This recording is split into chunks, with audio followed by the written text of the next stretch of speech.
মেয়ে মানুষকে সব চাকরি দেওয়া যাবে না। জোরে কোন কথা ঠিক কিনা? সব চাকরি দিও না। আজকে বাংলাদেশের যুবকগুলোকে বেকার করে নারীদেরকে চাকরি দেওয়া লক্ষণ ভালো? জোরে কোন লক্ষণ ভালো? এই চোর হওয়ার পিছনে এর একটা কারণ। লেখাপড়া করে চাকরি পায় না, আর মেয়েদেরকে চাকরি দিয়ে দিয়ে আর কি করে? চাকরি দিয়ে মেয়েরা করে কি? এই যে 12,000 20,000 টাকা বেতন পায়, ওরা অর্ধেক টাকা মার্কেটে নষ্ট করে। ধরে কর ঠিক কিনা ভাই? আমার মতন মৌলানা তখন কাপড় কিনতেছে পাঞ্জাবির, এমন সময় 3 মেয়ে তখন পিছনে দাঁড়াইছে, দোকানদার হাত করে বলে, হুজুর আপনি যদি একটু উঠে যাইতেন। আমি বললাম সর্বনাশ, আল্লাহ কোরআনে বলেছে ইয়া আইয়ুহাল্লাযীনা আমানুত্তাকুল্লাহা ওয়া কুনু মা'আস সাদিকিন। তোমাদের ঈমানটা যদি আল্লাহর ভয়ে পরিপূর্ণ করতে চাও তো আল্লাহ ওয়ালার একটু সহবত নাও। একজন আলেম বান্দা বক্তা মানুষকে বলতেছে, দোহাত হুজুর আপনি যদি একটু উঠে যান। আমার তুলে দেওয়ার কারণ কি? পিছন দিকে তাকায় দেখি, ওরে বাবা ম্যাডাম দাঁড়ায় আছে। ধরে কোন কে দাঁড়ায় আছে? কিন্তু পাঞ্জাবির কাপড়টা আমার এতই পছন্দ হলো, 1-1 ঘন্টা পরে আবার ফিরে আইয়া বললাম, দোকানদার ভাই আমারে তুলে দিয়ে ওদের কাম করলে। বলে হুজুর আপনি গজকে লাভ দিবেন 10 টাকা, তারপর হিসাব করবেন, কিন্তু আপনি যাওয়ার পরে 4,500 টাকা বিক্রি করছি, আপনি বলতে কি নিবেন নাকি? তার মধ্যে 2,000 টাকা লাভ করেছি। কেমন করে? খালি বললাম আপা এটা তো আপনাকে মানবে, সাপুরের চাইতে শুনবে। এ কথা বলা মাত্র 1 চান্সে 1000 টাকা বেশি। মেয়ে মানুষকে পাম দিয়ে গলানো যায়, কিন্তু পুরুষ মানুষকে যাবে না। এই জন্য আল্লাহ বলেছেন অকরনা ফি বুয়ুতিকুন্না ওয়ালা তাবাররাজনা তাবাররুজাল জাহিলিয়াতিল উলা। রে মেয়েরা তোমরা ঘরের মধ্যে থাকো, ঘরের বাহির হইও না। তোমরা যদি মার্কেট করবা যাও, পুরুষ মানুষ পাম দিয়া তোমাদের সব টাকা মাইরা নিবে। ধরে কোন কথা ঠিক না? আজকে আমার মা বোনেরা যারা পর্দারত আছেন শোনেন, মা স্বামী যেটা দিবে তার মধ্যে মহব্বত আছে না নাই? ধরে কোন আছে না নাই? স্বামী যেটা দিবে এর ভিতরেই মহব্বত। যে রঙের কাপড় আপনাকে দেখ, রং পাকা হোক আর কাঁচা হোক, ওইটাই যদি গ্রহণ করেন আর স্বামীর কলিজা যদি খুশি হইয়া যায়, তাহলে আল্লাহর নবী বলেছেন ওই নারীরা মা ফাতেমার সঙ্গে জান্নাতে যাবে। এখন হোটেলের মালিকের বউ চোখের পাওয়ার ভালো না খারাপ? দূর থেকে তাকায় থেকে 2 জন আলমারি ভাঙ্গা খাইতেছে, হোটেলের মালিক আর দেখে নাই। এবার কাছে গিয়ে ফিস ফিস করে বলতেছে, তোমরা কারা গো এমন সুন্দর যুবক? যদি আমার স্বামী দেখতে পায় তাহলে তোমাদের 2 জনকে চুরির অপরাধে দিবে জেলখানায়। ওরা 2 জন চমকে উঠছে, এর নাম যদি চুরি হয় আর অপরাধে যদি জেলখানায় দেয় তাহলে তোমাদের বিপদ হবে। বলে কি করব? বলে তোমরা আমার ঘরের মধ্যে লুকায়া যাও, আমার ঘরের মধ্যে লুকায়া পড়ো, রাতের অন্ধকারে তোমাদেরকে ছাইড়া দেওয়া হবে।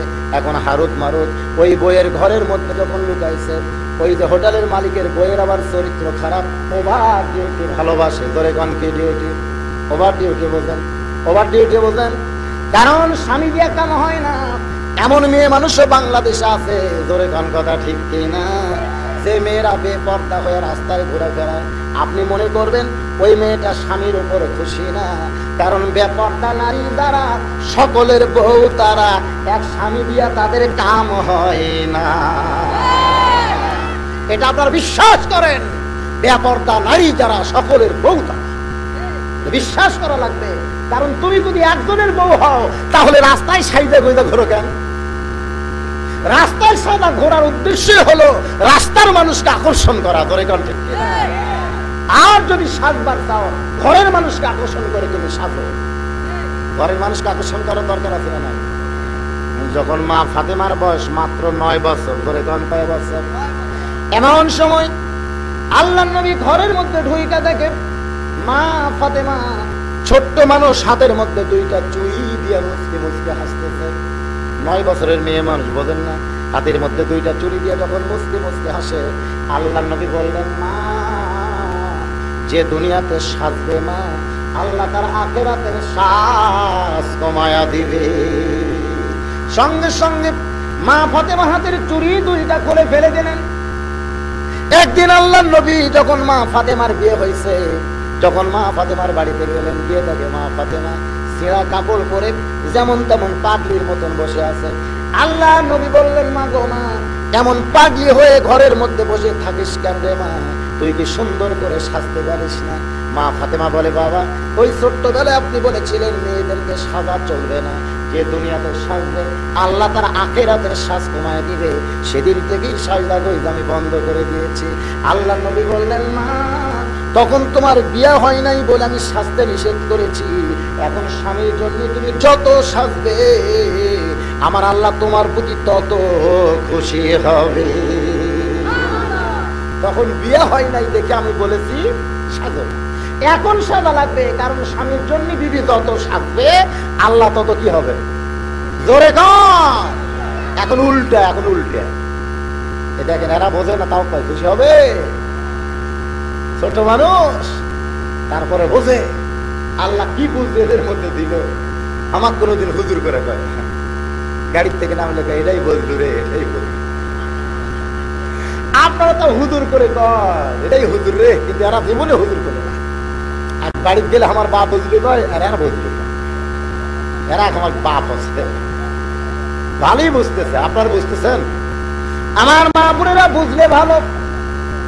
আমার মা বোনদের বোঝার দরকার আছে না নাই? জোরে জোরে আছে না নাই? এই জন্য যারা বেপর্দা হয়ে ঘুরে আজ থেকে তার পর্দা নিশি হয়ে যাবেন। আমার মা বোনেরা যদি আল্লাহর আইন পর্দা করে, আমাদের যুবকের চরিত্র নষ্ট হওয়ার কোনো সম্ভাবনা থাকবে। সামনে আসতেছে 14ই ফেব্রুয়ারি, আজ 5 তারিখ। বাংলাদেশে কতগুলো মাস মানুষের কাছে খুব পরিচয় হয়ে গেছে, তার মধ্যে একটা হলো ডিসেম্বর মাস। ধরে কোন কিসের মাস? গোটা ডিসেম্বর খালি রাজাকার মুক্ত করা লাগবে, ধরে কোন ঠিক কিনা? কারণ 16ই ডিসেম্বর বিজয় দিবস। আবার দেখবেন ফেব্রুয়ারি মাস, খালি 21শে ফেব্রুয়ারি আমার ভাইয়ের রক্তে রাঙানো আমি কি ভুলিতে পারি 21শে ফেব্রুয়ারি। গানটা কয় 21শে ফেব্রুয়ারি, এটা বাংলা না ইংরেজি? ধরে গান কি ইংরেজিকে তারা এত ভালোবাসে। তোমরা যদি বাংলা ভাষাকে এতই ভালোবাসতে তাহলে 21শে ফেব্রুয়ারি না বলে 9ই ফাল্গুন তোমাদের বলা লাগতো। ধরে গান ঠিক কিনা? ওই যে কতগুলো নেতার মতন ভারতের পাঞ্জাবি গায় আর বাংলাদেশের জন্য জীবন দিবার চায়। নেতার বলে এই দেশের জন্য জীবন দিব, এই দেশের জন্য যুদ্ধ করেছি, দরকার হলে আবার যুদ্ধ করব।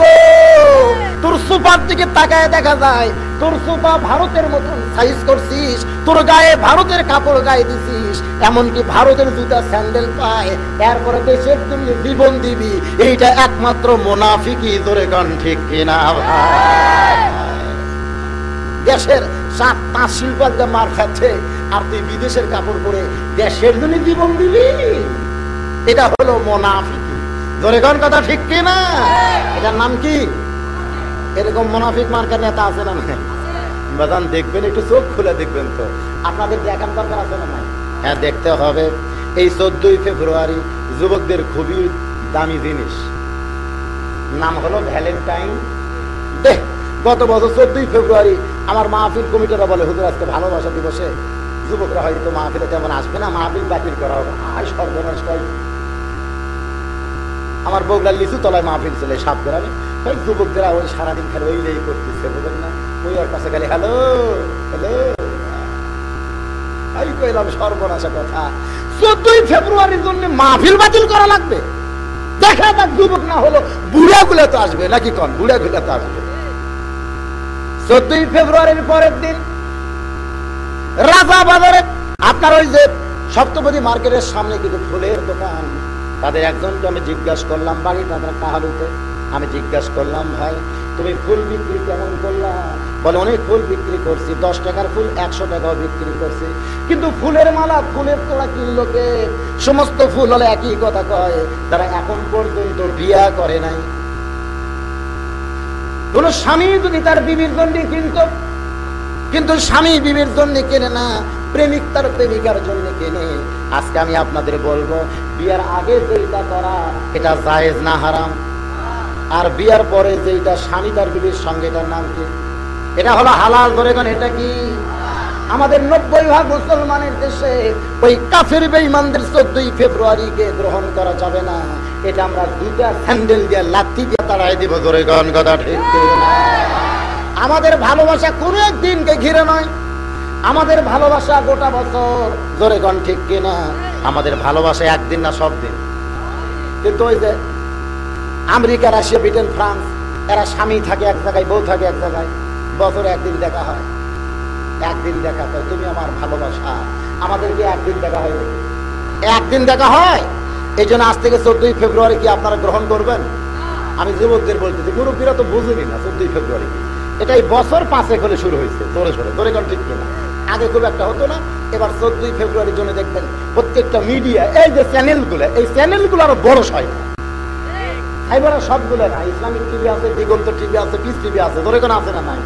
বুঝে শোনা টিপবেন, বুঝে শোনা টিপবেন। কতকগুলো আছে তো খালি হামাকের বিরুদ্ধেই বলতেছে, খালি মৌলবাদী জিএমবি এদের বিরুদ্ধে বলতেছে। ধরে কোন কথা ঠিক কিনা? এরকম কিছু চ্যানেল আছে না নাই? গোটা বাংলাদেশে কোটি কোটি মানুষ আছে, আল্লামা সাইদি হুজুরের জন্য চোখের পানি বের করে কান্দে। ধরে কোন ঠিক কিনা? আর সামান্য কয়েকজন ব্যাংকে নিয়ে তোমরা লাফালাফি করে তোমরা ফাঁসি কামনা করতেছো। কার ফাঁসি হবে, কার মৃত্যু হবে, এটা একমাত্র আমার আল্লাহ জানে। এর আগেও আমি মাহফিলে করেছি, বিচারক হয়তো ফাঁসির রায় দিয়া বাড়ির দিকে যাচ্ছে। এমন হতে পারে যেই বিচারক আলেমের ফাঁসির রায় দিয়া বাড়ির দিকে যাচ্ছে, ফাঁসির তো সময় আছে, ধরে তো আছে না নাই? রায় দিয়া তখন বাড়ির দিকে যায়, এমন সময় আজরাইল যদি সামনে দাঁড়ায়, আজরাইল বলতে যে কোথায় যাচ্ছিস? বলে ফাঁসির রায় দিয়া বাড়ির যাচ্ছি। বাসায় যায়, বলে তোর আর বাসার যাওয়ার দরকার নাই, চল বাড়ির যাই। বিচারক চিল্লায়, বলে তুমি কে, আমাকে বাড়িতে নিয়ে যাবার চাও? বলে আমি হইলাম তোর মালাকুল মউত আজরাইল। মিথ্যা রায় দিয়ে একজনের ফাঁসি দিলি, ওই ফাঁসি কার্যকর হওয়ার আগে আল্লাহ হুকুম করেছে তোকে কবরে যাওয়া লাগবে। এই ক্ষমতা কার? জোরে বলেন, এই ক্ষমতা কার? আল্লাহর যদি ক্ষমতা থাকে, বাংলার মুসলমান আজও বিশ্বাস করেন এই বাংলাদেশে কোনো কাজ অন্যায় ভাবে করতে দেওয়া হবে না। ধরে কোন কথা ঠিক কিনা? ওই 10 জন ব্যাংকের লাফালাফিতে আপনারা ভয় করবেন না। ব্যাংক লাফায় বেশি, ধরে কোন কি করে বেশি, লাফায় বেশি, কিন্তু লম্পঘম্প কিন্তু বেশি সময় থাকে না। আমি ইশারা ইঙ্গিতে আপনাদের বলে দিলাম, কারণ আধা কথায় আদম বোঝে। সারাত কইল গাধাকে বোঝান যাবে, ধরে কোন গাধাকে বোঝান যাবে। এবার 2 জন হারুত মারুত মেয়েটার ঘরের মধ্যে লুকিয়ে আছে। স্বামী বলতেছে, বিবি রে আমি একটু ব্যবসার কাজে বাইরে যাব। বউ বলতেছে এইবারে সুযোগ হয়েছে। ধরে কোন ঠিক কিনা? স্বামী যখন হোটেলের কোনো জিনিস কিনতে বাইরে যায়, এমন সময় যখন রাত লাগে গেছে, এখন মেয়েটা হারুত মারুত যেই ঘরে, ওই ঘরের মধ্যে যখন কাপড় আলগা করতেছে, এমন সময় হারুত বলতেছে মারুতকে, চল 2 জন ধরি। ফেরেশতা তো ধরার কথা না, কিন্তু আজকে তারা কেন ধরবে? কারণ তাদের মধ্যে আমার আল্লাহ 6টা রিপু দিয়া দুনিয়াতে প্রেরণ করেছে। ধরে বলেন কয়টা রিপু? তার মধ্যে 1 নম্বর রিপুর নামই হলো কাম। কাম হলো কোন নারীকে দেখলে পুরুষের ভিতরে যদি কোনো চেতনা না হয়, তাহলে বুঝবেন ও পুরুষ জাতের কলঙ্ক। কেউ যদি বলে দেখছেন সুবহানাল্লাহ কিভাবে কইছে, আসলে ঠিকই তো তাই। একটা সুন্দরী মেয়ে দেখলে কোন পুরুষ যদি কয় আমার লোভ হয় না, তাহলে বুঝবেন ওই হিজড়া। ধরে কোন কথা ঠিক? এই জন্য আল্লাহ কোরআনে বলেছেন, এই জন্য আল্লাহ বলেছেন তোমরা ঘরের মধ্যে থাকো, তোমরা বাহির হইও না। কোন প্রয়োজনে যদি তোমরা বের হও, তাহলে ঘরের পরিবেশ নিয়ে তোমাদের বের হওয়া লাগবে। আর বাংলাদেশের সরকার দেখেন ধর্ষণের বিরুদ্ধে আইন করেছে, করছে কি করে না? ধর্ষণ যদি কেউ করে তাহলে মৃত্যুদণ্ড হবে। এমনকি ইফটিজিং যদি কেউ করে তাহলে 1 বছর 6 মাস পর্যন্ত জেল দেওয়া হবে। আপনাদের 12পুরের এক যুবককেও 6 মাসের জেল দিয়েছে, আমি পেপারে দেখছি। 12পুরের এক যুবককে। দোষটা হলো কি, একটা সুন্দরী মেয়ে দেখে একটু বলেছে, সুন্দর নারী দেখলে পরে আমার দিল দেওয়ানা করে ওলে ওলে ওলে। এই ওলে ওলে বলার কারণে তার 6 মাস জেল হয়ে গেল। বাদানগো, সুন্দরী নারী দেখলি তো ধর্ষণ হবে, দর্শন যদি না থাকে ধর্ষণ কোনোদিন হবে না। আগে দর্শন, তারপরে ধর্ষণ। জোরে কোন ঠিক কিনা? সৌদি আরবে কোন নারীকে কোনো পুরুষ দেখতে পাই না। আমি পবিত্র রমজান মাসে আমি হজ করতে গেছিলাম, আবার রমজান মাসে গেলাম। প্রত্যেকটা মেয়েরা আল্লাহর আইন পর্দাকে এমন ভাবে তারা গ্রহণ করেছে যে শুধু চোখ দুইটা মাঠঘাটের গুটির মতন দেখা যায়। এই যে গুটি মাঠঘাট, গুটি দেখেন নাই? মাঠঘাট করে আপনার গুটি, মাঠবল এই যে মাঠবলের গুটি দেখেন নাই? চকচক চকচক করে। সৌদি আরবের মেয়েদেরকে খুব বেশি যদি দেখেন ওই গুটির মতন দূরে চোখ দেখা যায়, আর কিছু দেখার উপায় নাই। আর এমন একটা কালো বোরকা পড়ছে ভাই, যেই বোরকার মধ্যে মনে হয় কয়জন মানুষ ঢুকে আছে আল্লাহ জানে। একেবারে এইরকম ঢিলা ঢালা সিস্টা চলে যাচ্ছে রাস্তা দিয়ে। সৌদি আরবের রাস্তা আমার পাক, বুঝলেন? রাস্তার কাপড় ভরলে অসুবিধা কিছু হয় না। তো এই পাক রাস্তা দিয়ে মেয়েরা যখন যায় তখন তাদের দেখলে একবার যদি কেউ তাকায়, দ্বিতীয়বার আর কেউ তাকাবে না। কারণ তার কলিজায় এমন একটা ভয় পয়দা হবে, এটা মানুষ যায় না পেট দিবে। ভূত দেখলে মানুষ ভয় করে না সাহস করে আগায়? ভূত দেখলে যেমন মানুষ ভয় করে, সৌদি আরবের মেয়েরা কালো বোরকা ঢিলা ঢালা আল্লাহর আইন পালন করার কারণে একবার দেখার পরে দ্বিতীয়বার আর তাকায় না। তাকায় লাভ কি? বোরকাওয়ালা নারীর দিকে কেউ যদি 100 বার তাকায় কোনো পাপ হবে?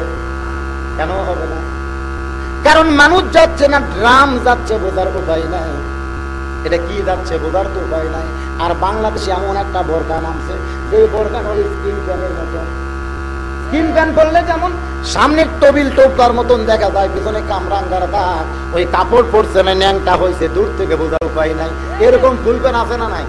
যেরকম আছে না নাই? যেমন আমরা দেখি ওই যে আপনার রাস্তার মোড়ে মোড়ে কিছু এইরকম রাইফেল ধরে নামায় নাই, দেখেন না আপনারা? এর নাম কি? না না না, এইরকম মাটি দিয়ে ভাস্কা, ও ভাস্কার্য, তাই না? যতই ক্ষণ ওর নাম কিন্তু মূর্তি।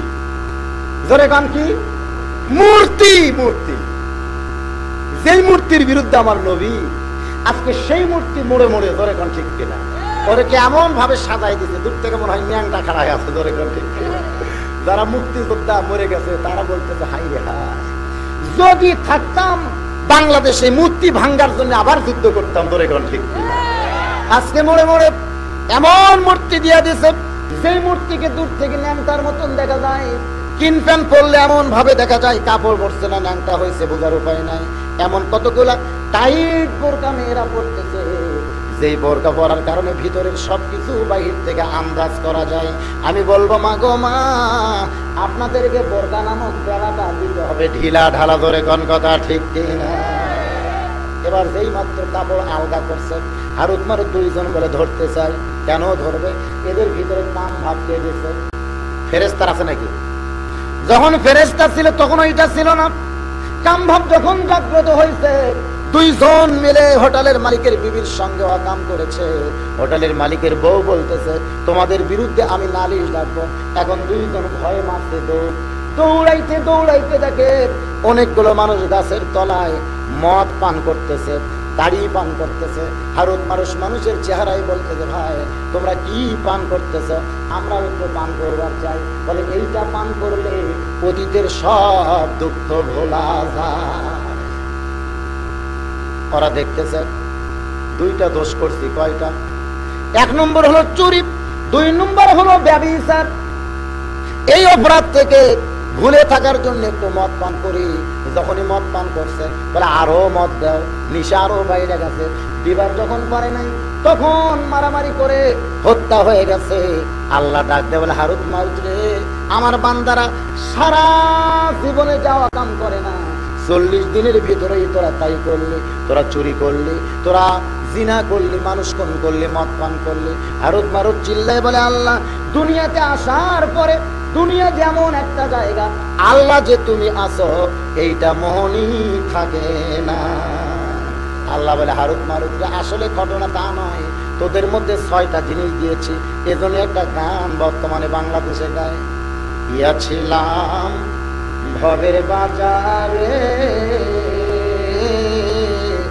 6 চোরাতে চুরি কইরা গুরু ধরলো আমারে। এরকম একটা গান আছে না নাই? গিয়াছিলাম ভবের বাজারে, এই ভবের বাজার হলো দুনিয়া। ধরে কোন ভবের বাজার কি? 6 চোরাতে চুরি কইরা আল্লাহ ধরলো আমারে। যারা চুরি করলো খালাস পাইলো, আমায় দিল জেলখানায় আল্লাহ উপায় বলো না, জনম দুঃখী কপাল পোড়া মানুষ আমরা একজনা। আল্লাহ যদি 6টা জিনিস আমাদের ভিতরে না দিত, আমরা কি দুনিয়ার পাগল হতাম? যখন হতাম। দিছে কে? আল্লাহ দিয়ে বলেছেন, আল্লাযী খালাকাল মাউতা ওয়াল হায়াতা লিয়াবলুয়াকুম আইয়ুকুম আহসানু আমালান ওয়া হুয়াল আজিজুল গফুর। ধরে কর সুবহানাল্লাহ। এই 6টা জিনিস আমাদের মধ্যে প্যাকেট করে দিয়েছে। আমাদের ভিতরে 6টা জিনিস আর 4টার সমন্বয়ে গঠিত। আপনাদেরকে এটা বুঝানো লাগবে না, কারণ আপনাদের এটা হলো ঈশ্বরদের এলাকা, ধরে কোন কিসের এলাকা। এখানে আমার মতন মৌলবীর ক্ষমতা নাই এগুলা বুঝাই। তবে আপনারা জানেন 1 নম্বর, এই বাচ্চা কাচ্চা এদিক থেকে বাবা, 1 নম্বর আমরা জানি কল। ধরে বলেন নাম কি? রুহু, সে, খফি, আখফা, নফস, আব, আতশ, খাক, বাক। এই 10টা। ধরে কোন কয়টা? তো যেখানে কলব আছে, কলবের ধারেতে এক ধরনের জায়গাও আছে। ধরে কোন আছে না নাই? হ্যাঁ আছে। মন আর ইমান 2টা এক জায়গায় থাকে। মন মন নফসে আম্মারা। ধরে বলেন নাম কি? নফসে আম্মারা। ইমানের সাথে যুদ্ধ হয়। ইমান চাই ভালো আর নফস চাই খারাপ। যেরকম আজকের এই মাহফিলে আমাদের নফস চাচ্ছে ওয়াজ শুনবো, কিন্তু আমল করব না। আর ইমান বলতেছে শুধু ওয়াজ শুনলে হবে না, আমল করা লাগবে। ধরে কোন ঠিক কিনা? আর আমল করতে গেলে সুন্দর একটা পরিবেশ লাগবে। ধরে কোন কি লাগবে? আর সেই পরিবেশ তৈরি করতে পারে যেই কিতাবের, তার নাম কি? ধরে বলেন তার নাম কি? সব সমস্যার সমাধান। যারা বললেন না তারা মনে করছেন এটা মৌলভী মুন্সির কিতাব, আমরা বলবো না, কি তাই নাকি? তাহলে একটু জবান করে বলেন, সব সমস্যার সমাধান আল কোরআনের আলো। এর আগেও আমি এক মাহফিল আপনাদের বলেছি, ঘরে ঘরে জ্বলানোর দিন শেষ হয়ে গেছে। কারণ ঘরের মধ্যে কোরআন পড়বে আর সংসদের মধ্যে শয়তান ঢুকবে। ঘরের মধ্যে কোরআন পড়বে আর সংসদের মধ্যে শয়তান ঢুকবে, এটা চলবে? ঘরের মধ্যে অবশ্যই কোরআন তেলাওয়াত হবে, কিন্তু আগে সংসদের ভিতরে। কারণ যে সংসদ থেকে বাজেট পাস হয়, এদের সামনে জুন মাস আসতেছে, দেখবেন সবকিছুর উপরে বাজেট পাস হবে। কিন্তু আসার সময় যে হাফিজি মাদ্রাসা দেখলাম ওই ব্রিজের পাশে, এটা কি মাদ্রাসা? এই মাদ্রাসার জন্য আপনারা বলেন তো 1টা টাকা সংসদে পাস হবে? কেন হবে না? কেন হবে না? একদম একদম ঘোড়াডুম সাজে ভাগ ঢোলক ঝাঁঝর বাজে। এই মিথ্যা শিক্ষা যেখানে দেওয়া হবে সেখানের জন্য শিক্ষামন্ত্রী নাহিদ সাহেব হাজার হাজার কোটি টাকা চাবে। ধরে কোন কথা ঠিক কিনা? আর যেই মাদ্রাসায় এতিম বাচ্চাদেরকে, গরিব বাচ্চাদেরকে, অসহায়দেরকে শেখানো হবে যালিকাল কিতাবু লা রাইবা ফিহি হুদাল লিল মুত্তাকিন, সেই মাদ্রাসার জন্য একটা কথা বলার কোনো মানুষ সংসদে নাই। আচ্ছা কেন নাই? তাহলে আমরা কাদেরকে পাঠাইছি ভাই? আমরা পাঠালাম কাকে? যারা কোরআনের পক্ষে একটা কথাও কয় না, অথচ ওরাই যখন মরে তখন আমাদের মতন এইসব বাচ্চারা হাফেজ সাহেবের দিয়া, এই ছোট ছোট মাসুম বাচ্চাদের নিয়ে হাফেজ সাহেব বলবে চলো চলো যাই। কি করা লাগবে? মানে ওই যে জমিদার মরছে, মাতব্বর মরছে, এখন ওর লাশের মধ্যে কোরআন খতম করা ছাড়া তো বুদ্ধি নেই। এখন সকলে ঝুঁকতেছে আর করতেছে, কিছুক্ষণ পরে ওই মাতব্বরের ছেলে এসে বলতেছে কয় পারা হলো, কয় পারা হলো। ওই জীবনে কোরআন হাত দিয়ে স্পর্শ করেনি। ওই মাতব্বর যে মরছে আর বেটাও জীবনে এইরকম যে হাত দিয়ে কোরআন ধরছে তাও ধরেনি। এসে বলতে কয় পারা হলো, কমপক্ষে 3টা খতম দিবে হাফেজ সাহেব, 3টা খতম দিবে। হাফেজ সাহেব বলতেছে অসুবিধা নেই, অসুবিধা নেই, আপনি যান, আমি করতেছি। যে মারা গেছে তার বেটা খালি পাটার মতন ঘুরতেছে, আর হাফেজ সাহেব খালি ঝুঁকতেছে আর পড়তেছে, ঝুঁকতেছে আর পড়তেছে।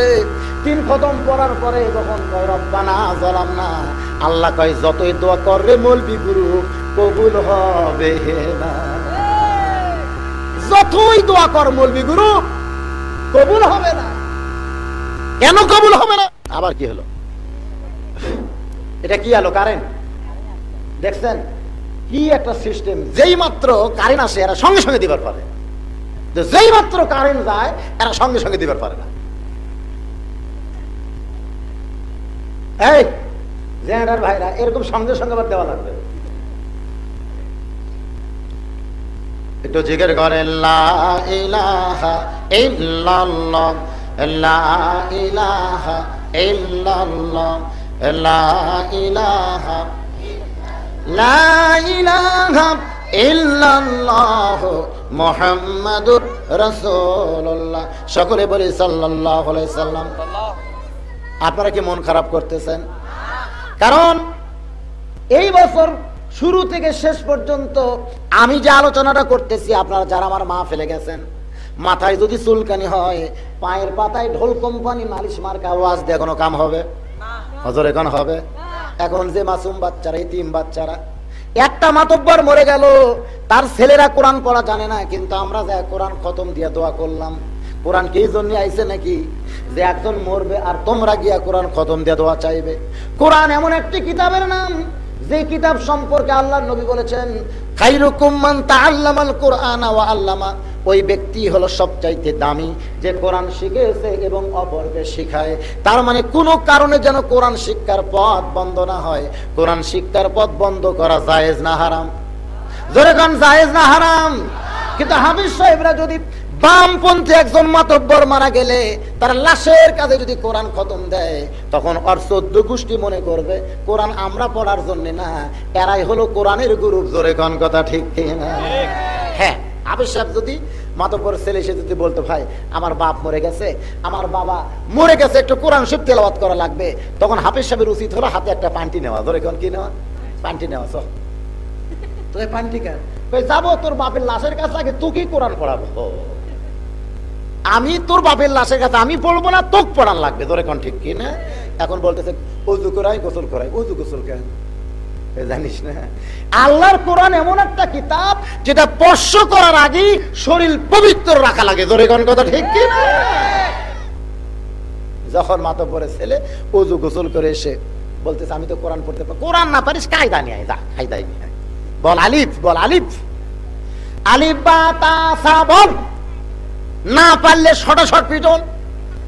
আর বাপ কালী লাশের ভিতরে তাকে বলতেছে ঠিক কাম করতেছো, ঠিক কাম করতেছো। ওই সন্তান যদি বাবার লাশের কাছে আলিফ বা তা সা পড়ে, প্রতি অক্ষরে 10টা নেকি আল্লাহ সন্তানকেও দিবে, আর সন্তান পড়ার কারণে বাবার আমলনামা আল্লাহ দান করে দিবে। এখন আপনারা বলেন আমরা 10 জন মিলে খতম দিব না আলেমরা কোরআন শরীফ শিক্ষা দেওয়ার নিয়ত করব? আজকে সকলেই যদি আল্লাহর কোরআনকে শিক্ষা গ্রহণ করতাম, আল্লাহর কোরআনকে বুঝতে পারতাম, তাহলে কোরআনের আন্দোলন যারা করবে তাদেরকে রাজাকার বলার সাহস কেউ পাইতো না। জোরে কোন ঠিক না? আজকে কতক লোক আমরা বিশেষ ব্যক্তিরা এই কোরআন নিয়ে থাকতে চাই, কিন্তু সকলকে মিলে যে আল্লাহর কোরআন আমরা ধরবো এর পরিবেশ কেন পাইতেছি না ভাইজান? এই জন্যই বলতেছি, একটু মনোযোগ দিয়ে শোনেন। আল্লাযী খালাকাল মাউতা ওয়াল হায়াতা লিয়াবলুয়াকুম আইয়ুকুম আহসানু আমালান ওয়া হুয়াল আজিজুল গফুর। আল্লাহ যিনি, আল্লাহ মানে কি? যিনি। যিনি মানে কে? আল্লাহ। ধরে কোন যিনি মানে কে? আমার কথা দিয়ে খেয়াল করেন, যিনি মৃত্যু আর হায়াতকে সৃষ্টি করেছেন। খলাকাল মাউতা ওয়াল হায়াতা, আগে আল্লাহ মৃত্যুর কথা বললেন, তারপরে আল্লাহ হায়াতের কথা বললেন। আর আমরা যারা এখানে আছি, আগে আমরা মৃত্যু বলবো না হায়াত বলবো? আগে বলবো জীবন, তারপরে মৃত্যু। হায়াত মানে জীবন। যখন হায়াত মানে কি? কিন্তু আল্লাহ বললেন খলাকাল মাউতা ওয়াল হায়াতা। আমরা বলি আগে জীবন তারপরে মৃত্যু, আর আল্লাহ বলতেছেন আগে মৃত্যু তারপরে জীবন। এখন আপনারা বলেন তো আমাদের বলাটা ঠিক না আল্লাহর বলা ঠিক? কার বলা ঠিক? তাহলে আল্লাহ কেন মৃত্যুর কথা আগে বললেন, জীবনের কথা কেন পরে বললেন? এই কথার দ্বারা, আয়াতের দ্বারা আল্লাহ আমাদের সামনে বলে দিলেন তোমরা জীবন পাইছো বলে মনে করো না যে মৃত্যু তোমাদের নাই, বরং মৃত্যু এমন একটি জিনিস যে তোমাদের সঙ্গে সঙ্গে ঘটতেছে। ধরে কান ঠিক কিনা? আল্লাহ নবী বললেন সাহাবীরা রে, এই আয়াতে কারিমা সূরা মুলকের 2 নম্বর আয়াত যখন আল্লাহ নাজিল করলেন, তখন সাহাবীদের বললেন রে সাহাবীরা, তোমরা মৃত্যুকে কত নিকটে মনে করো? একজন সাহাবী দাঁড়িয়ে বলে, ইয়া রাসূলুল্লাহ, সূর্য উদয় হওয়া দেখেছি, এই সূর্য অস্ত যাবে কিনা, এত লম্বা হায়াত হয়তো আমার নাই, এত লম্বা হায়াত হয়তো আমার নাই। সূর্য সকাল বেলায় উদয় হতে দেখেছি, এই সূর্য অস্ত যাওয়া দেখবো কিনা, এর চাইতেও মৃত্যুকে আমি নিকটে মনে করি। আল্লাহ নবী বললেন, সাহাবী তুমি এখন পর্যন্ত মৃত্যুকে অনেক দূরে রেখেছ, রে সাহাবী এর চাইতেও মৃত্যুকে নিকটে তোমরা কে মনে করো? একজন সাহাবী বলে, ইয়া রাসূলুল্লাহ, ফজরের নামাজ মসজিদে পড়ার পরে জোহরের নামাজ মসজিদে পড়তে পারবো কিনা, এর চাইতেও মৃত্যুকে আমি নিকটে মনে করি।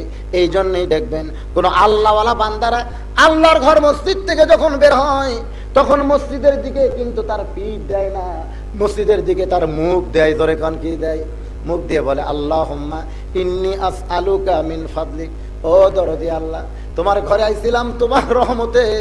আবার মুয়াজ্জিন আজান দিবে, ওই আজান শোনা পর্যন্ত আমার হায়াত আছে কিনা, এই নামাজটাই আমার জীবনের শেষ নামাজ হইতে পারে আল্লাহ, তাই তুমি আমার জন্য কবুল করো। আর একটা বারের জন্য যেন তোমার ঘরে ঢুকে তোমার আর একটা নামাজ আদায় করতে পারি। এদের মৃত্যুটা হয় নামাজি অবস্থায়, বলেন সুবহানাল্লাহ। এদের জীবনে হায়াতে একটা ওয়াক্ত নামাজ বাদ দেয় না। আর আমরা যখন বার হই তখন কার জুতা স্যান্ডেল কুটি লাত্তি মেরে ফেলেতে ছেড়ে দেয়, এত জোরে মসজিদ থেকে বের হচ্ছি, এমনকি নিজের জুতার দিকেও তাকাবার পারি না, অন্যের জুতা পাওয়ার দেয়া যায়। জোরে কোন ঠিক কিনা? তবে যাওয়ার সময় একেবারে পুরানটা থুয়ে নতুনটাই দেই, এত জোরে যাচ্ছে। এখানে নিজের পায়ের স্যান্ডেল চেনা যাবে না, আপনার চেনা যাবে। যাদের স্যান্ডেল বদল হয়, কি মনে করছেন তারা কি খুব আস্তে বার হয়েছে? আস্তে বার হওয়ার সময় স্যান্ডেল বদল হয়? এত জোরে যাচ্ছে যে পায়ের দিকে তাকানোর মধ্যে খেয়াল নেই, পাঁচ দিয়ে চলে যাচ্ছে। ধরা পড়লেই বলছে বদল হয়েছে ভাই, বদল হয়েছে ভাই। ধরা না পড়লে তো বুঝবেন নিজের হয়ে গেছে। কারণ যারা জুতা চোর, স্যান্ডেল চোর এইভাবেই শুরু করে। আর যারা পকেট মার, এক পকেট মারকে আমি বলছিলাম, এই যে পকেট মারো, এত পাকা পকেট মার তুমি কেমনে হইলা? বলে প্রথম শুরু করছি বন্ধু বান্ধবের ভিতরে, ধরা বললে বলবো যে আমি ট্রাই করতেছি, দেখি তোর হুঁশ আছে কিনা। আর ধরা না পড়লে ভাববো জানি না আমার। তো পকেট মারার আগে শুরু করে বন্ধু বান্ধবের কাছ থেকে। ম্যাডাম যেটা বলতেছিলাম, আল্লাহর ঘর থেকে যখন বের হব, আফসোস নিয়ে বের হব, আল্লাহ নবী বললেন, রে সাহাবী তুমিও মৃত্যুকে অনেক দূরে মনে করো। একজন সাহাবী বলে, ইয়া রাসূলুল্লাহ, 2 রাকাত নামাজের নিয়ত করেছি। কয় রাকাত? নিয়ত করার পরে 1 রাকাত নামাজ পড়ে আর 1 রাকাত নামাজ পড়তে পারবো কিনা, এর চাইতেও মৃত্যুকে আমি নিকটে মনে করি। আল্লাহ নবী বললেন, তুমিও মৃত্যুকে দূরে রেখেছো। এমন সময় হযরত আবু বকর বলে, ইয়া রাসূলুল্লাহ, আমি মৃত্যুকে এতই নিকট মনে করি, 1 সেজদা দেওয়ার পরে, 1 রাকাত নামাজের কয় সেজদা? 1 সেজদা দেওয়ার পরে আর একটা সেজদা দিবার পারবো কিনা, এর চাইতে মৃত্যুকে আমি নিকটে মনে করি। আল্লাহ নবী বলেন, আবু বকর তুমিও মৃত্যুকে অনেক দূরে রাখছো। আমি নবী মৃত্যুকে এত নিকটে মনে করি, একটা নিঃশ্বাস নিলাম, এই নিঃশ্বাস ছাড়তে পারবো কিনা। খালি সুবহানাল্লাহ বলে হবে না। আমরা যদি মৃত্যুকে নিকটে বিশ্বাস করি, তাহলে দুনিয়াদারি করতে পারবো, যতটুকু দরকার তার বেশি কেউ করতে পারবো। কিন্তু আজকে এমন দুনিয়ার পাগল হয়ে গেলাম, যেমন আমি দেখেছি, আমি তখন মোস্তাফিয়ার ছাত্র ছিলাম, হঠাৎ একবার মাদ্রাসায় গন্ডগোল করলো। বাহিরের কিছু ছেলেরা এসে মাদ্রাসায় গন্ডগোল শুরু হলো। রাতের বেলায় আমাদের হল থেকে ত্যাগ করতে বললো, যে হল ত্যাগ করো। আমরা রাত্রে হল ত্যাগ করে যখন বাড়ি যাচ্ছিলাম, সে সময় একটা গাড়ি ছিল। তো যখন জনগণ যেখানে প্ল্যাটফর্মে পেশাব করে, ওই পেশাবের মধ্যে একজন লোক গড়াচ্ছে আর বলতেছে, আমি ডিসি, আমি এসপি, আমি ডিসি, আমি এসপি। আমি একজনকে বললাম, ভাই ডিসি এসপি এখানে এরকম করে কেন? আমারে বলতেছে, ভাইজান আপনি বুঝতেছেন না, ওই ডিসিও না এসপিও না, ওই মদ খায় পেশাব করবার ছিল, পেশাব করতে করতে টোলে পড়ে গেছে। আর টোলে পড়ে ওই কি যে বলতেছে, আর নিজেরই হুঁশ নাই। আর যে জায়গা পড়ে আছে, এই জায়গা হলো পেশাবখানা। ধরে কোন কি খানা? পেশাবখানায় পড়ে বলতেছে, আমি ডিসি, আমি এসপি, আমি ডিসি, আমি এসপি। ও যখন হুঁশ ফিরে পাবে, বলেন তো এই জায়গায় পড়ে থাকার কারণে আর ভালো লাগবে না লজ্জা লাগবে? আর এই যে কথা বলছে, কেউ যদি বলে, ভাই আপনি যে ডিসিএসপি বললেন, আপনি কে? তখন বলবে, আমি যে কি বলেছি ভাই আমার মনেই নাই। কারণ দুনিয়ার মদ খাওয়ার কারণে ওই পেশাবখানার মধ্যে পড়ে যেমন ডিসিএসপি বলে, আজকে দুনিয়ার মহব্বতের মদ কেউ যখন পান করে, তখন এই দুনিয়া নামক পেশাবখানার মধ্যে সে বলে, এইটা আমার বাড়ি, এইটা আমার পুকুর, এইটা আমার জমি। একই ব্যাপার, তোর কারণ ঠিক কিনা? উইও মাতাল হয়ে গেছে, উই খাচ্ছে মদ আর উই কি করছে দুনিয়ার মহব্বতের মদ পান করে বলতেছে এই বাড়ি আমার, এ পুকুর আমার, এ জমি আমার, খালি মরিয়া দেখ কার। জোরে কারণ ঠিক কিনা? খালি মরিয়া দেখ এগুলা কার। দুনিয়ার মহব্বতের মদ পান করে মানুষ এমন পাগল হয়ে যায়। আজকে দুনিয়ার মহব্বত যাদের করে যায় তারাই কিন্তু মৃত্যুকে অনেক দূরে মনে করে। দেখবেন অনেক যুবক হাসতেছে, হাসিস কেন? বলে আমার দাদাই বাঁচা আছে রে। তুই কি মনে করিস আমাদের গোষ্ঠীর মধ্যে মরণ কম? এখন পর্যন্ত আমার দাদাই মরে নাই, তারপরে বাপ, তারপরে আমি, তা হাসবো না আমি? তোর কি আছে? কয় আমার দাদাও নাই বাপও নাই। সিরিয়াল তুই আছিস, আজরাইল সে তোকে সরাসরি ধরবে, কারণ তোর দাদাও নাই বাপও নাই, আর আমার দাদা বাপ তারপরে আমি। এই জন্য হাসি আমি। বাদানগো জীবনে কি আপনারা দেখছেন দাদা তার নাতির জানাজা করতেছে? জীবনে কি আপনারা দেখেন নাই? অনেক দাদা তার নাতির জানাজায় কাঁদতেছে, অনেক বাবা তার সন্তানের কবরে মাটি দিয়া পাগলের মতন কাঁদতেছে। দাদা যদি নাতির জানাজা পড়ে, বাবা যদি সন্তানের বুকে মাটি দেয়, তাহলে কিসের কারণে অহংকার করো যুবকেরা? হয়তো তোমার বাবার আগে, দাদার আগে আল্লাহ তোমার ফয়সালা করতে পারে। জোরে কোন ঠিক কিনা? তাই যুবকদেরকে বলতেছি ভাইজান, যে আয়াতে কারিমা আপনাদের সামনে তেলাওয়াত করলাম, আল্লাহ কেন বললেন আল্লাযী খলাকাল মাউতা ওয়াল হায়াতা? আগে মৃত্যুর কথা কেন বললেন, তারপরে জীবনের কথা কেন বললেন? তারপরে আল্লাহ বললেন লিয়াবলুয়াকুম আইয়ুকুম আহসানু আমালা। সুবহানাল্লাহ। কোন পরীক্ষা করা হবে সুন্দর আমলের ব্যাপারে। পরীক্ষা আছে না নাই? আজকে বাংলাদেশে পরীক্ষা আছে। যখন 50-60 বছর, তখন দেখবেন দাদি নানিরা পরীক্ষা পড়ে গেছে, বোরকা পরে রাস্তা দিয়ে যাচ্ছে। কে দাদি বোরকা পড়ছেন? কে? মরা লাগবে ভাই, মরা লাগবে ভাই, মরা লাগবে। ওই দাদির সাথে 17 বছরের একটা সুন্দরী নাতনি, ওর গায়ে বোরকা নাই, ও ওন্নাটা গলার মাফলা বানায় হাই হিল পরে কিলকিল করে ঘুরতেছে। আপনারা বলেন তো দাদি মরবে না নাতনি মরবে? কিন্তু দাদি বোরকা পরছেন, নাতনি পরে নাই, কারণ দাদির মরা লাগবে। যখন দেখবেন কোন দাদা মসজিদের দিকে যায়, মাজা ব্যাগা করে হাঁটতে পারে না, তার উপর মসজিদের দিকে যায়, দাদা কোথায় যাচ্ছেন? বলে নামাজ পড়তে যাচ্ছি। ভাই কেন যাচ্ছেন? বলে মরা লাগবে। মরা লাগার জন্য বুড়া নামাজ পড়বে, মরা লাগবে বলে বুড়ি বোরকা পড়বে তা কিন্তু না। এই যে আল্লাহর হুকুমগুলো আমাদের সকলেই সমানভাবে পালন করতে হবে। জোরে কোন কথা ঠিক কিনা?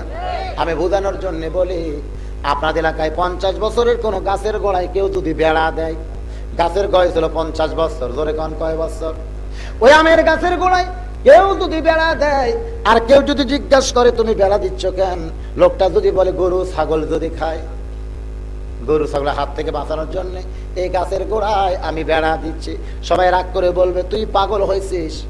কারণ 50 বছরের আমের গাছের দিকে গরু ছাগল ঘৃণা করে তাকাবে না। বেড়া যদি দিবার চাও তাহলে লক লকা পাতা ছোট গাছে বেড়া দাও, কারণ বেড়া যদি ছোট গাছে না থাকে তাহলে গরু ছাগল খালি গাছই খাবে না, গাছটাকে ধর্ষণ করবি। ধরে কোন কথা ঠিক কিনা?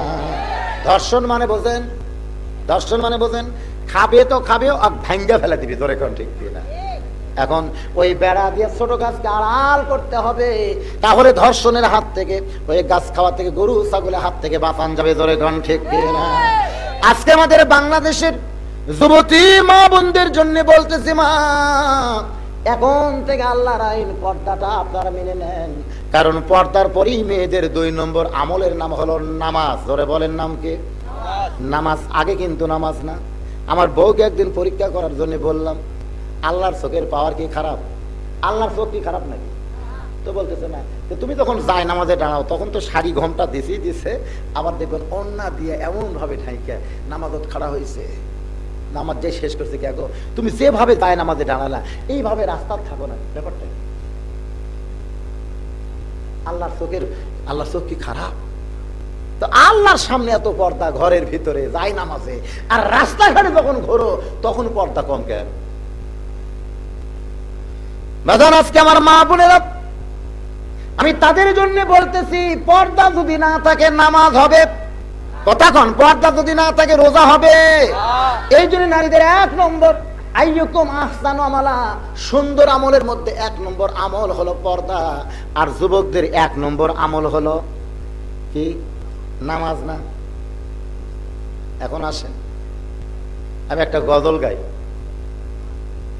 ইমানের দাবি যদি কোরবানি হয়, সেই দাবি কিন্তু ঘরে বসে থাকা নয়।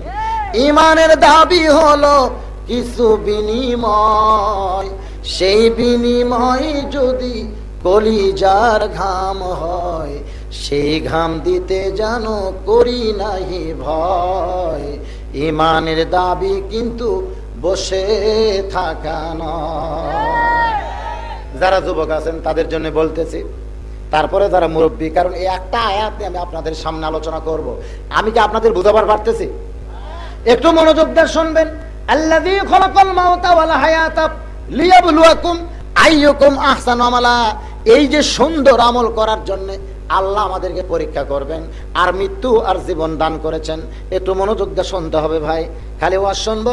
আল্লাহর নবীর জীবনী বলে, হুজুর তাইফের ওয়াজ শুনতে চাই, ওই বদরের ওয়াজ শুনতে চাই, নবীর দাম ভাগের কথা শুনলে চোখের পানি নিয়ে কাঁদতে চাই, নবীর গায়ে পাথর মারছে শুনে কাঁদতে চাই। কিন্তু নবীর সমাজ আমরা গড়তে চাই না। নবীর প্রতি দরুদ পড়ব, নবীর সালাম দিব মসজিদের ভিতরে, কিন্তু নবীর সমাজ গড়ার কাজে যত দ্বন্দ্ব মনে বাজে। জোরে কোন ঠিক না? আজকে আসুন সুন্দর আমল কই গেল, এগুলো আমাদের জানতে হবে। বাজান 310 জন সাহাবী নিয়ে আল্লাহ নবী যখন আল্লাহ আয়াত নাজিল করলেন, এই কোরআন শরীফের ভিতরে আছে, আমার আল্লাহ বললেন, ইয়া আইয়ুহান নাবিয়্যু হারজিল মুমিনিন আলাল কিতাল। ওগো নবী, যারা আপনার পিছনে নামাজ পড়ে, যারা আপনাকে সালাম করে, যারা আপনার সঙ্গে মুনাজাতে শরীক হয়, যারা আপনার ওয়াজ শুনে, তাদেরকে আপনি স্ট্যান্ডিং আর্মির মতন গড়ে তোলেন। কারণ যে কোনো সময় যুদ্ধ লাগতে পারে। আপনি মদিনা আল্লাহর আইনে রাষ্ট্র করেছেন, এইটা আবু জেহেল উতবা সাইবারা কোনোদিন সইতে পারবে না। যার কারণে একদিন হয়তো আপনার এই মদিনা ছোট্ট রাষ্ট্রকে আক্রমণ করতে পারে। আর যখন কাফের বেঈমানেরা এই মদিনাকে আক্রমণ করবে, তখন সাহাবীদেরকে নিয়ে আপনি দোয়ার মাহফিল করলে ওই কাফেরদের হাত থেকে আপনি মদিনা বাঁচাবার পারবেন না। এই জন্য দোয়া যেমন শিখাইতেছেন, নামাজ যেমন পড়াইতেছেন, তেমন ভাবে তাদেরকে সৈন্য হিসাবে ওই কাফের বেঈমানদের বিরুদ্ধে অস্ত্র ধারণের শিক্ষাও আপনাকে দিতে হবে। আল্লাহ বললেন, ইয়া আইয়ুহান নাবিয়্যু হারজিল মুমিনিনা আলাল কিতাল। হারজ মানে হলো সৈন্য হিসাবে, এমন সৈন্য যে দুয়ার সৈন্য না। আজকে যেরকম 40 লক্ষ সৈন্য ঢাকায় দোয়া করছে, ওরই মধ্যেই পকেট মার ধরা পড়ছে। দোয়ার সৈন্য ধরে কোন কিসের সৈন্য? দোয়ার সৈন্য। ঘরে যদি আগুন লাগে, আমার মতন 1 লক্ষ মৌলবী আর পীর সাহেবের মতন যদি 40,000 পীর সাহেব দোয়া করে, আল্লাহ আগুন নিভা দাও, আগুন নিয়ে দাও, লা ইলাহা ইল্লা আনতা সুবহানাকা ইন্নী কুনতু মিনাজ জালিমিন। ওই চোখের পানি দিয়ে আপনার বুক ভিজা যাবে, কিন্তু আগুন নিভবে না। আগুন নিভাইতে গেলে দোয়া ইউনুস পড়বেন, পানি ছিটান। যেখানে 100 বালতি পানি লাগবে, সেখানে দোয়া থাকার কারণে 10 বালতি পানি দিয়ে আগুন নিভে যাবে। তবে পানি লাগবে, তবে কি লাগবে? পানি লাগবে। খালি দোয়া দিয়া কাম হবে না। আজকে যুবকেরা যারা আমার সামনে বসে আছেন, নবী আমার 310 জন সাহাবী নিয়ে বদরের দিকে রওনা দিয়েছেন। এই আয়াতে কারিমকে সামনে নিয়ে এমন সময় একজন পঙ্গু সাহাবী আল্লাহ নবীর সামনে দাঁড়ায় বলে, ইয়া রাসূলুল্লাহ, আমিও জিহাদের ময়দানে যাবার চাই। নবী বললেন, রে আমর ইবনুল জামহু, তুমি তো পঙ্গু, তোমার একটা হাত কাটো, একটা পা কাটো। কারণ সৈন্য হইবার গেলে তার একটা সাইজ লাগবে। ধরে গণ ঠিক কিনা? আজকে বাংলাদেশে আর্মি হবার গেলে একেবারে বোম বাটু মার্কা মানুষ যদি লাইনে দাঁড়ায়, একেবারে বোম বাটু বোঝেন না, 3 ফুট 4 ফুট বয়স আছে, কিন্তু লাইনত খাড়া হয়েছে, একটা লাঠি থাকে। আমি তো দাঁড়াইছিলাম, আমার সব ঠিক, মানে আমার একেবারে সবই ঠিক, মাপে ঠিক, ওজনে ঠিক, সিনাই ঠিক, আমার সব ঠিক। তা আমি খুবই হাসতেছি। তো একজন এসে বলতেছে, হাসিস কেন? ওর কে মধ্যে সুবাদার মেজর যে ওগুলো নিচ্ছে, বলে হাসিস কেন? মানে হয়ে গেছি তো, একটা গোল ফিল মারছে। হোস নি তো? হইনি মানে ঘরের মধ্যে যা, তুই তো শরীয়তে হসিস কিন্তু মারিফত, মারিফত আবার কি? কাপড় চোপড় খুলে পরীক্ষা হবে, যা। যদি একটা বড় থাকে একটা ছোট হয়, জিনিসটা যদি অ্যাঙ্গেল হয় তাহলে আর চলবি না, যা। বারে তো মাপে হয়েছিস, সিনাই হয়েছিস, লম্বাই হয়েছিস, ঘরের মধ্যে যা। আমি চিন্তা করলাম চোখ বন্ধ করে দেখি তো আমার বাইরে তো ঠিক আছে, ভিতর মানে ভিতর ঠিক দেখবার গেলে চোখ বন্ধ করা লাগবে। দেখবেন আল্লাহওয়ালারা এরকম চোখ বন্ধ করে, আর চোখ বন্ধ করলেই মনে করবেন তার আসল নজর খুলে গেছে। আমি চোখ বন্ধ করে দেখলাম আমার এক জায়গায় একটা দাউদ ছিল, তখন একটা দাউদ, এরকম একটা দাউদ আছে, দাউদ চুলকানি। কারণ চুলকানি যদি থাকে সৈন্যর, যখন হয়তো দেখবেন এরকম ভারতের সৈন্যরা বাংলাদেশের মুসলমানকে মারবে, কথায় কথায় বলতেছে, তাই বলে মনে করে না মারবে। হয়তো আর ভারতের একটা হিন্দু সৈন্য রাইফেল ধরছে আর আমরাও ধরছি রাইফেল, গোলাগুলি হবে। এমন সময় যদি আমার চুলকানি শুরু হয়ে যায়, ওরে বাবারে চুলকাতে চুলকাতে আর গুলি এসে মরে এসে জোরে কর, ঠিক কিনা? এই জন্য সৈন্য যারা হবে তাদের চুলকানিও থাকা যাবে। আমি যখন চলে যাচ্ছি আমার এক বন্ধু বলে, যাস কেন? আমি বললাম আমার বাহির ভালো কিন্তু ভিতর ঠিক নাই। বাংলাদেশের একটা সৈন্য হবার গেলে যদি শুধু বাহির ঠিক থাকলে হবে না, ভিতর যদি ঠিক থাকতে হয়, তাহলে আল্লাহ রাস্তার সৈন্য হতে গেলে আমাদের বাহির এবং ভিতর দুইটাই ঠিক থাকা লাগবে। ধরে কোন ঠিক না?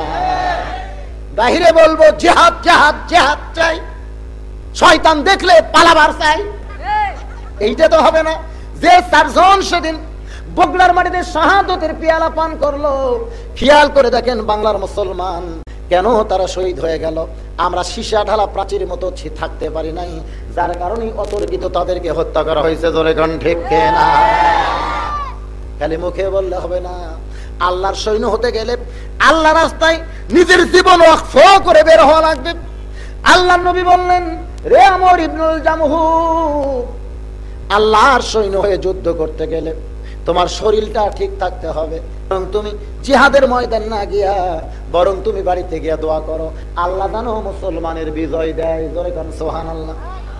এই দোয়া তুমি করো, মান সাল্লাল্লাহু তাআলা আশ-শাহাদাতা বিসিদিকিন বাল্লাগাহুল্লাহু মানাজিলাশ শুহাদাই ওয়া ইম্মা তাআলা ফিরাশিহি। আল্লাহ নবী বললেন, হাদিস খানা বুখারী শরীফের মধ্যে আছে, আমর ইবনুল জামহুকে বললেন, মান সাল্লাল্লাহু তাআলা আশ-শাহাদাতা বিসিদিকিন বাল্লাগাহুল্লাহু মানাজিলাশ শুহাদাই ওয়া ইম্মা তাআলা ফিরাশিহি। কেউ যদি আল্লাহ রাস্তায় শহীদ হওয়ার তামান্না করে, ইসলামী আন্দোলনের কর্মীর খাতায় নাম লেখায়। আল্লাহ রাস্তায় কি হওয়ার জন্য? কথার দিকে খেয়াল করেন, শহীদ হওয়ার নিয়ত করে কেউ যদি ইসলামী আন্দোলনের কর্মী হয়ে যায়, বাল্লাগাহুল্লাহু মানাজিলাশ শুহাদাই ওয়া ইম্মা তাআলা ফিরাশিহি, যদি সে নিজের বিছনায় মৃত্যুবরণ করে, ওয়া ইম্মা তাআলা ফিরাশিহি, ফিরাশি মানে কি? বিছনায়, আলা ফিরাশিহি, নিজের বিছনার উপরে যদি মৃত্যুবরণ করে, বাল্লাগাহুল্লাহু মানাজিলাশ শুহাদা, আল্লাহ হাসরের ময়দানে ওই সকল ইসলামী আন্দোলনের কর্মীদেরকে শহীদদের কাতারে দাঁড় করায়া দিবে। খালি সুবহানাল্লাহর মধ্যে থাকলে হবে না, সামনে বিপদ আসতেছে, এখন থেকে সদা হওয়া লাগবে। ধরে কোন ঠিক কি? মেদানগত আমর ইবনুল জামহু দোয়া করার নিয়তে বাড়ির দিকে রওনা দিয়েছে, কারণ মুসলমান যেন কাফেরদের সঙ্গে যুদ্ধে বিজয় হয়। এই দোয়া করার নিয়তে যখন বাড়ির দরজায়, এমন সময় বাড়ির ভিতর থেকে কান্নার আওয়াজ আসতেছে। আমর ইবনুল জামহুর বউ কাঁদতেছে, আল্লাহ, আমার স্বামী যদি আজকে ভালো হতো, তাহলে মুসলমান কাফেরের যুদ্ধ লাগলে ওই যুদ্ধে আমার স্বামী শহীদ যদি হইতো, হাসরের ময়দানে বলতে পারতাম, আল্লাহ, আমার স্বামী শহীদ হয়েছে বিধায় আল্লাহ মেহেরবানি করে তুমি আমার স্বামীর ওসিলায় আমাকে জান্নাত দিয়া দাও। কিন্তু আমার ভাগ্য এতই খারাপ, আমার স্বামী পঙ্গু, আজকে জিহাদের ময়দানে সৈন্যর খাতায় নাম লেখাবার পারলো না। আমার স্বামী দোয়া করার জন্য বাড়ির দিকে আসতেছে, আল্লাহ রে, আমার ভাগ্য বড় খারাপ গো আল্লাহ, আমার স্বামীকে তুমি কেন পঙ্গু বানায় দিলা? আমর ইবনুল জামহু দরজায় দাঁড়ায় যখন বিবির মুখে এইরকম কান্নাকাটি শুনতে পায়, আপনারা বলেন তো দোয়া করার কি পরিবেশ আছে? দোয়া করার তো একটা পরিবেশ লাগবে। বউ যে হারে বলতেছে, আবার ফিরে আইছে, খোঁড়ায় খোঁড়ায় নবীর সামনে দাঁড়ায় বলে, ইয়া রাসূলুল্লাহ, আমি জিহাদের ময়দানে যাবার চাই। আল্লাহ নবী বললেন, তুমি না পঙ্গু, তোমার হাত খাটো পা খাটো, তুমি পারবা না। আমার বলে, ইয়া রাসূলুল্লাহ, আপনাকে আল্লাহ দিব্য চোখ দান করেছে, ধরে কোন সুবহানাল্লাহ। ইত্তাকু ফিরাসাতাল মুমিনিনা ফাইন্নাহু ইয়ানজুরু বিনুরিল্লাহ। আল্লাহ পাক আপনাকে নূরের চোখ দান করেছে, আপনি সেই চোখ দিয়ে দেখেন। আমার অঙ্গ প্রত্যঙ্গ পঙ্গু হবার পারে, কিন্তু আমার ঈমান পঙ্গু না। আমার কি পঙ্গু নয়? আমার ঈমান পঙ্গু নয়। সঙ্গে সঙ্গে নবী আমার আসমানের দিকে তাকায় বললেন, আয় আল্লাহ তাআলা, এই ঈমানদারের ভিতরে তুমি কি জোশ পয়দা করে দিলে, পঙ্গু হওয়ার পরেও যারা তোমার জন্য জীবন কুরবানি করতে চায়। নবী বললেন, সাহাবীরা রে, তোমরা সাক্ষী থাকো, এমন মুজাহিদ, এমন মুসলমান যদি আমাদের দলের ভিতরে থাকে, অবশ্যই আল্লাহ মুসলমানের বিজয় দিবে।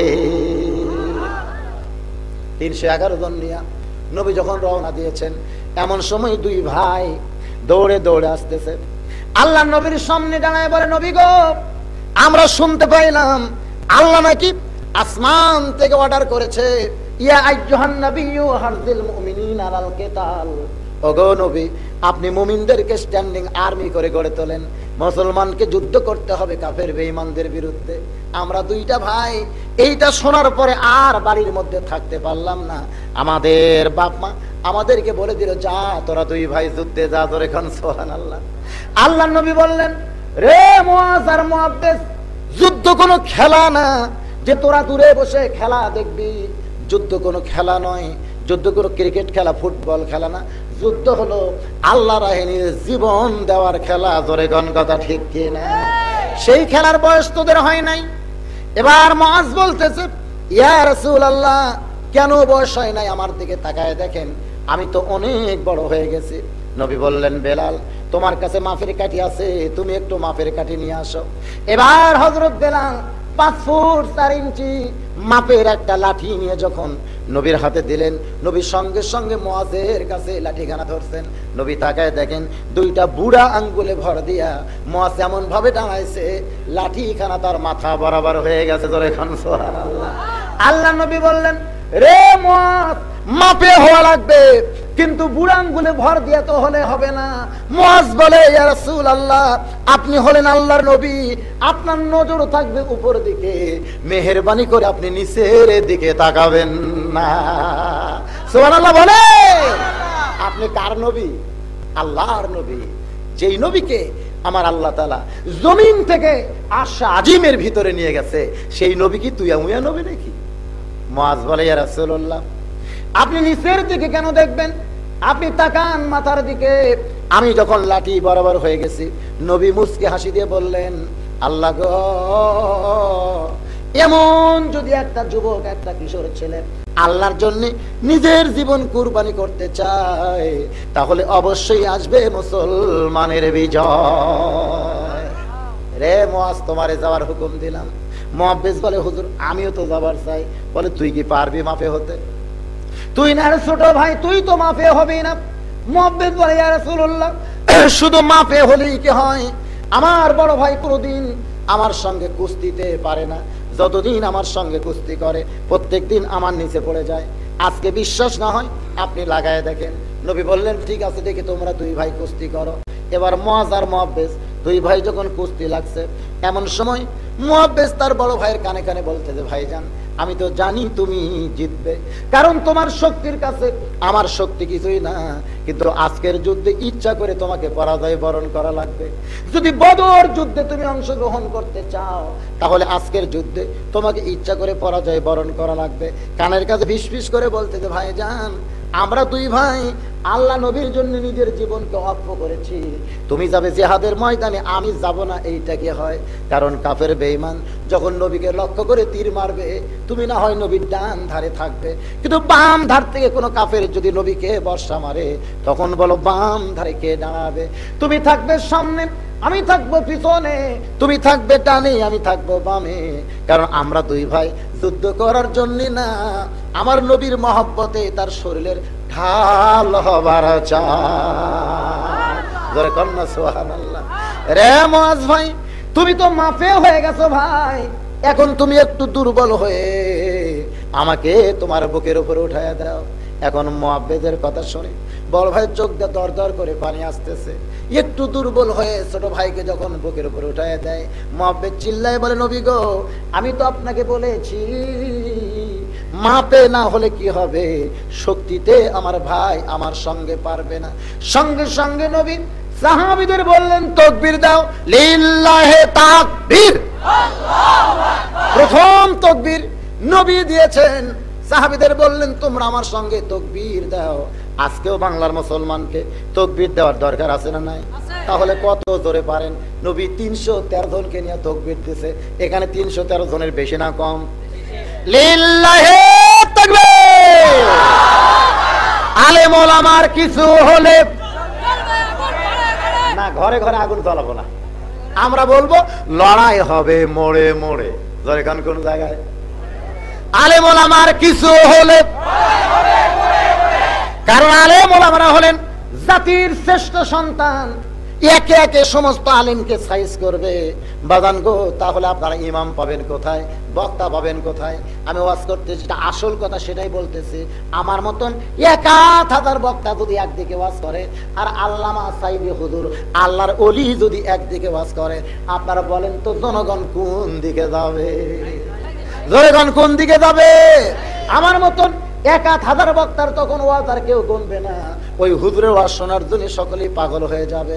আর আমার মতন 5 বক্তা আজও বাংলাদেশে ওয়াজ করে, আর যে আল্লাহর ওলির জন্য সৌদি সরকার কাবা ঘরের দরজা খুলে দেয়, আজকে সেই ওলিকে কোন দোষে রাখছে জেলখানায়?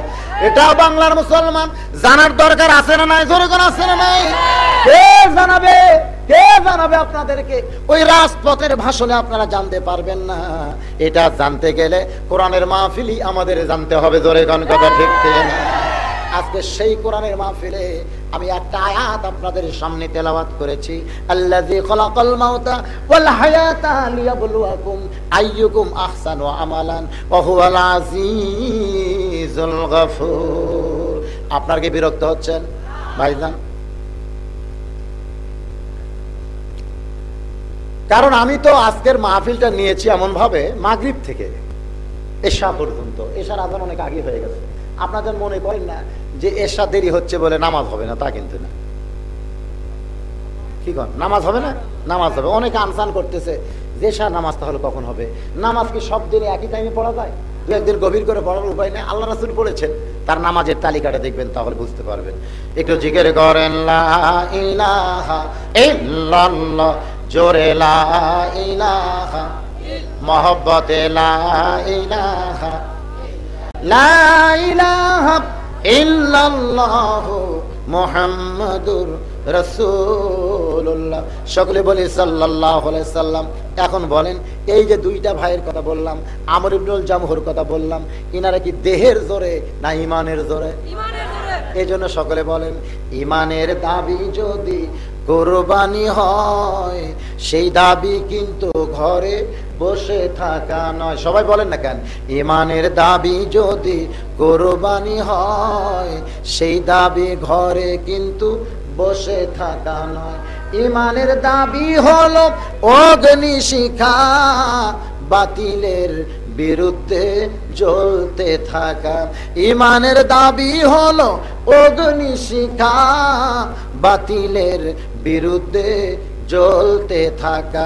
সে আগুনে জ্বলে জ্বলে দিব ইমানের পরিচয়। ইমানের দাবি কিন্তু বসে থাকা নয়। কি বসে থাকবেন? কতক্ষণ বসে থাকবে? জানলা দরজা বন্ধ করে আমি ঘরের মধ্যে থাকবো, আমার কোনো বিপদ হবে না। লক্ষিন্দর এমন ভাবে সাজাইছিল বাসর ঘর, গোকুলের লোকেরা তোমরা কি জানো না, এমন ভাবে লক্ষিন্দর সাজাইছে বাসর ঘর। দরজা নাই, জানলা নাই, কিভাবে ঢুকেছে। মনসা দেবীর সঙ্গে 7 লাইন করেছে। বাদানগো মিস্ত্রিকে ভয় দেখাইছে স্বপ্নে, যখন ছিদ্র রাখতে দিবে না, বাদশা তোকে তাহলে একটা পানের বোটা লাগবে, ওই বোটা যখন শুকে যাবে ওই ছিদ্র দিয়ে সুতি সাপ ঢুকে লকিন্দরকে দংশন করবে, কারণ কেউ তাকে বাঁচাবার পারবে না। এমন একটা ঘরে যদি লকিন্দর মরে, আমরা মুসলমান বিশ্বাস না করলেও হিন্দুদের এই জায়গায় তো মনে করা যায় যদি আল্লাহ মারে কেউ বাঁচাবার পারবে না, আর আল্লাহ যদি বাঁচায় কেউ মারবে না। আর আল্লাহ রাস্তায় কেউ যদি জীবন দেয়, আল্লাহ বলেছেন তাদেরকে মৃত্যু বহল না। ওয়ালা তাকুলু লিমান ইউকতালু ফি সাবিলিল্লাহি আমওয়াতুন বাল আহইয়াউ ওয়ালাকিন লা তাশউরুন। এই জন্য আমি আপনাদের বলবো, এই মুহূর্তে আমাদের একটা পরীক্ষা, লিয়াবলুয়াকুম আইয়ুকুম আহসানু আমালান। আল্লাহ বলেছেন পরীক্ষা করা হবে সুন্দর আমলের জন্য। এই মুহূর্তে একটা সুন্দর আমলের পরীক্ষাকে আমি আপনাদের সামনে করব। এই পরীক্ষায় আপনারা ফেল করবেন না পাস করবেন? কারা কারা পাস করবেন আল্লাহর একটু হাত দেখান। লিল্লাহি তাকবীর।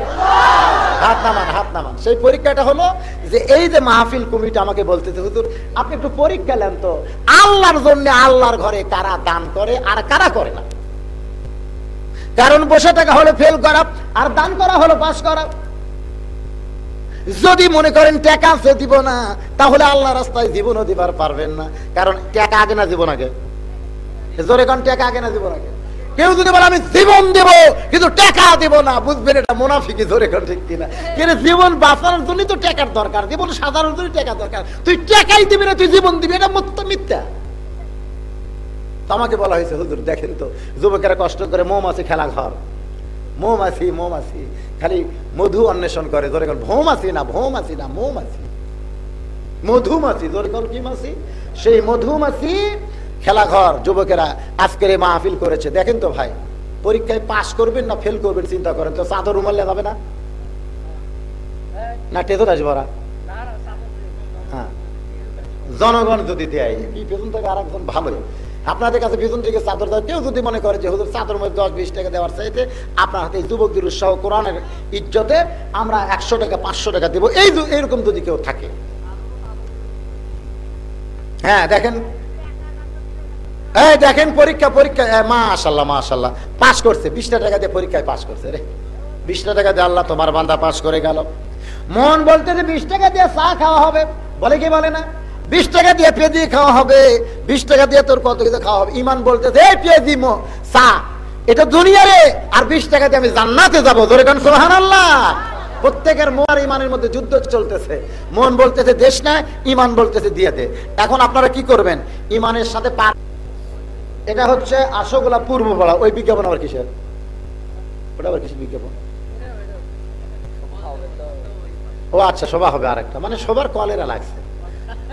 কলেরা বোঝেন না, শোভা যে হারে হচ্ছে মানুষ সে হারে তো কেন? কারণ সুন্দর হওয়ার যে পরিবেশ, আপনি বলেন তো কোন ছাত্র প্রাইমারিতে ভর্তি হয় নাই, হাই স্কুলে পড়ে নাই, কলেজে পড়ে নাই, যতই জ্ঞানী হোক না কেন তাকে কেউ কিন্তু শিক্ষিত বলবে না। জোরে কোন ঠিক কিনা? কারণ তার সার্টিফিকেট নাই। জোরে কোন কি নাই? বাংলাদেশের একটা ডিগ্রি নিতে যেরকম নিয়ম মোতাবেক স্কুলে ভর্তি হতে হয়, তারপরে ক্লাস করে পরীক্ষা দিয়ে পরীক্ষায় পাস করতে হয়, আজকে আমাদের বাংলাদেশে ইমান ইসলামের উন্নতি করতে গেলে যে নিয়মটা দরকার সেই নিয়মটা বাংলাদেশে নাই। যার কারণে মানুষ ওয়াজ শুনে ঠিকই কিন্তু মসজিদে মুসল্লি পারে না। একটি কারণ হলো সুন্দর পরিবেশ। আজকে বাংলার মুসলমান পাচ্ছে না। জোরে কোন ঠিক কিনা ভাই? যেটা আমার ওয়াজের শুরু ছিল আমি শেষের দিকে সেটাই আপনাদের বলতেছি। কারণ এইবার আল্লাযী খালাকাল মাউতা ওয়াল হায়াতা লিয়াবলুয়াকুম আইয়ুকুম আহসানু আমালান ওয়া হুয়াল আজিজুল গফুর। যে আল্লাহ আমাদের মৃত্যু আর জীবনকে সৃষ্টি করেছেন। কি হলো আয়াতের অর্থটা শুনবেন না? আগে মৃত্যু না জীবন? যখন আগে কি? কিন্তু আগে আমরা জন্মেছি তারপরে আমাদের মৃত্যু হবে।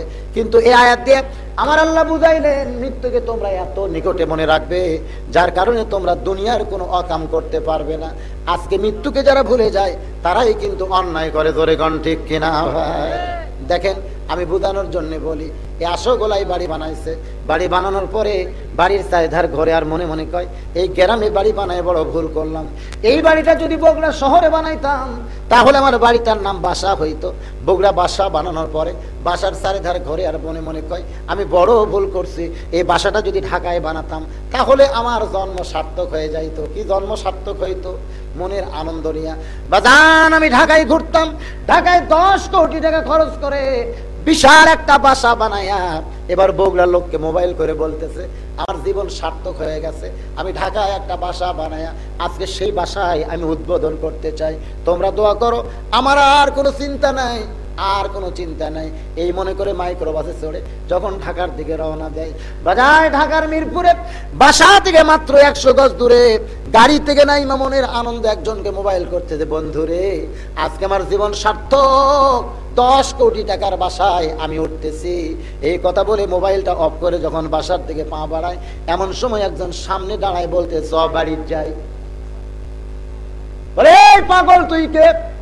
আশোগুলার বাড়ি কোন দিন ছাড়ছি ওই বাড়ির কথা আমার মনেই নাই, বগুড়ার বাসা পর্যন্ত আমি খেয়াল করি না, ঢাকার বাসার আনন্দে চলে আইছি আর তুই বলিস বাড়ির যাই, তুই কোন পাগল? বলে আমি পাগল না, আমি হইলাম মালাকুল মউত আজরাইল।